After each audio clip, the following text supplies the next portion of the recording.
ಕಾಂಗ್ರೆಸ್ನಲ್ಲಿ ಕುರ್ಚಿ ಕದನಕ್ಕೆ ಇವತ್ತು ಬ್ರೇಕ್ ಬೀಳುತ್ತಾ ಅಥವಾ ಇಲ್ವಾ ಅನ್ನುವಂಥದ್ದನ್ನ ನೋಡಬೇಕಾಗಿದೆ. ಕಾರಣ ಎಲ್ಲರ ಚಿತ್ತ ಈಗ ದೆಹಲಿಯತ್ತ ಆಗಿದೆ. ದೆಹಲಿಯಲ್ಲಿ ಆಗ್ತಾ ಇರುವಂತಹ ಬೆಳವಣಿಗೆಗಳ ಬಗ್ಗೆ ಇಂಚಿಂಚು ಪಬ್ಲಿಕ್ ಟಿವಿ ನಿಮ್ಮ ಮುಂದೆ ಎಕ್ಸ್ಕ್ಲೂಸಿವ್ ಆಗಿಡುತ್ತೆ. ಇದು ಎಕ್ಸ್ಕ್ಲೂಸಿವ್ಗಳ ಹೆಡ್ ಆಫೀಸ್. ಅದರಲ್ಲೂ ಕೂಡ ರಾಜ್ಯ ರಾಜಕೀಯದಲ್ಲಿ ಆಗ್ತಾ ಇರುವಂತಹ ಬೆಳವಣಿಗೆಗಳೇನಿದ್ದಾವೆ ಅದರ ಬಗ್ಗೆ ಅಂತೂ ಮೊದಲ ನಿಖರವಾಗಿರುವಂತಹ ಸುದ್ದಿಯನ್ನ ನಿಮ್ಮ ಪಬ್ಲಿಕ್ ಟಿವಿ ನಿಮ್ಮ ಮುಂದೆ ಇಡುತ್ತೆ. ಒಂದೇ ಕಾರಿನಲ್ಲಿ ಮಲ್ಲಿಕಾರ್ಜುನ್ ಖರ್ಗೆ ಅವರು ಡಿಕೆ ಶಿವಕುಮಾರ್ ಅವರು ಹೊರಟರು. ವಿಧಾನಸೌಧದಿಂದ ಸದಾಶಿವನಗರ ಮನೆಯವರೆಗೂ ಕೂಡ ಮಾತುಕತೆಯನ್ನ ಮಾಡಿದ್ದಾರೆ. ತಮ್ಮ ಕಾರು ಬಿಟ್ಟು ಖರ್ಗೆ ಅವರ ಕಾರಿನಲ್ಲಿ ಡಿಕೆ ಶಿವಕುಮಾರ್ ಅವರು ತೆರಳಿದ್ರು. ಕುತೂಹಲ ಕೆರಳಿಸಿರುವಂತದ್ದು ಕಾರ್ ಮೀಟಿಂಗ್ ಫಸ್ಟ್ ಟೈಮ್ ಅಲ್ಲ, ಹಿಂದೆಯೂ ಕೂಡ ಕಾರ್ ಮೀಟಿಂಗ್ ನಡೆದಿದೆ. ದೆಹಲಿ ಭೇಟಿಗೂ ಮುನ್ನ ಡಿಕೆ ಜೊತೆಗೆ ಮಲ್ಲಿಕಾರ್ಜುನ್ ಖರ್ಗೆ ಅವರು ಮೀಟಿಂಗ್ ಅನ್ನ ಮಾಡಿದ್ದಾರೆ. ಒಂದೇ ಕಾರಿನಲ್ಲಿ. ಕಳೆದ ಬಾರಿಯೂ ಕೂಡ ನೆನಪಿರಬಹುದು, ನೇರವಾಗಿ ಕಾರಿನಲ್ಲಿ ಏರ್ಪೋರ್ಟ್ ವರೆಗೂ ಕೂಡ ತೆರಳಿದ್ರು. ಏರ್ಪೋರ್ಟ್ನ ವಿವಿಐಪಿ ಲಾಂಜ್ನಲ್ಲೂ ಕೂಡ ಕೂತ್ಕೊಂಡು ಮಾತುಕತೆಯನ್ನ ಮಾಡಿದ್ರು.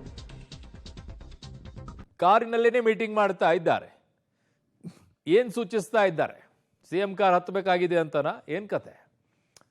ಇವತ್ತು ಆಗಿರುವಂತಹ ಬೆಳವಣಿಗೆಗಳಲ್ಲಿ ಮುಖ್ಯವಾಗಿ ಒಂದು ದೆಹಲಿಯಲ್ಲಿ ನಡೀತಾ ಇರುವಂತಹ ಸಭೆ, ಇನ್ನೊಂದು ಕಡೆಗೆ ಕಾರಿನಲ್ಲಿ ಡಿಕೆ ಶಿವಕುಮಾರ್ ಅವರು ಮಲ್ಲಿಕಾರ್ಜುನ್ ಖರ್ಗೆ ಅವರ ಜೊತೆಗೆ ತೆರಳಿರೋದು. ನನ್ನ ಸಹೋದ್ಯೋಗಿ ಪೊಲಿಟಿಕಲ್ ಬ್ಯೂರೋಯಿಂದ ಈಗ ಮಸೂದ್ ನನ್ನ ಸಂಪರ್ಕಕ್ಕೆ ಸಿಗ್ತಾ ಇದ್ದಾರೆ. ಮಸೂದ್, ಈಗ ಹೊಸದಾಗಿ ಶುರು ಆಗ್ಬಿಟ್ಟಿದ್ಯಾ ಅಂತ?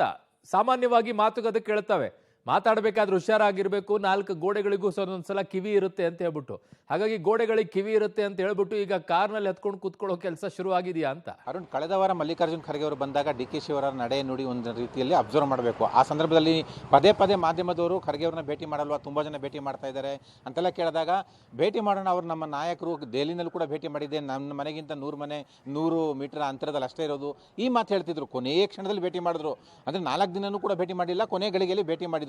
ಇವತ್ತು ಅವರ ಮನೆಗೆ ಹೋಗಿ ಅವ್ರನ್ನೇ ಕರ್ಕೊಂಡು ಬಂದು ಒಂದೇ ಕಾರ್ನಲ್ಲಿ ವಿಧಾನಸೌಧ ಮುಂಭಾಗ ನಡೆದಂಥ ಕಾರ್ಯಕ್ರಮಕ್ಕೆ ಬಂದವರೆ.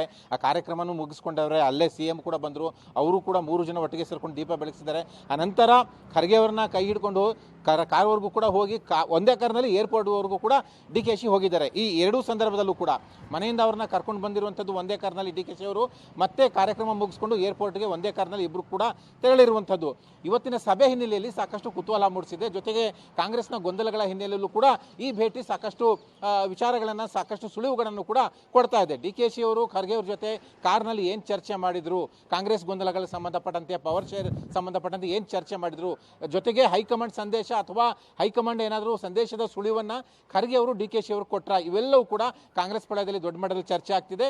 ಈ ಎರಡೂ ಸಂದರ್ಭಗಳಲ್ಲೂ ಕೂಡ ಏನು ಚರ್ಚೆ ಮಾಡಿರಬಹುದು ಅನ್ನುವಂತಹ ಕುತೂಹಲ ಕಾಂಗ್ರೆಸ್ನ, ಅದರಲ್ಲೂ ಮುಖ್ಯವಾಗಿ ಸಿದ್ದರಾಮಯ್ಯ ಬಣದವರಲ್ಲಿ ಮನೆ ಮಾಡಿದೆ. ಖರ್ಗೆ ಅವರು ಈ ಥರ ಕಾರ್ನಲ್ಲಿ DK ಅವ್ರ ಜೊತೆ ಹೋಗೋದು ಅದು ಬೇರೆ ಬೇರೆ ಸಂದೇಶಗಳನ್ನು ಕೂಡ ಈ ಸಂದರ್ಭಕ್ಕೆ ಕೊಡುತ್ತೆ. ಜೊತೆಗೆ ದೆಹಲಿಗೆ ಹೋಗಿರುವಂಥದ್ದು ಖರ್ಗೆ ಅವರು ಇವತ್ತು ಸೋನಿಯಾ ಗಾಂಧಿ ಅವರ ಸಮ್ಮುಖದಲ್ಲಿ ಏನು ಸಭೆ ನಡೆಯುತ್ತೆ ಕಾಂಗ್ರೆಸ್ನ ಗೊಂದಲಗಳ ಬಗ್ಗೆ, ಆ ಸಭೆಯಲ್ಲಿ ಪಾಲ್ಗೊಳ್ತಾ ಇದ್ದಾರೆ. ಅದಕ್ಕೂ ಮುನ್ನ DK ಅವ್ರ ಜೊತೆ ಕಾರ್ ಮೀಟಿಂಗ್ ಏನು ಮಾಡಿದ್ದಾರೆ ಅನ್ನುವಂಥ ಸಹಜವಾದಂಥ ಕುತೂಹಲ ದೊಡ್ಡ ಮಟ್ಟದಲ್ಲಿ ಗರಿಗೆದರಿದೆ. ಅರುಣ್. ಓಕೆ ಮಸೂದ್, ನಿಮ್ಮೆಲ್ಲ ಮಾಹಿತಿಗೆ ಧನ್ಯವಾದಗಳು.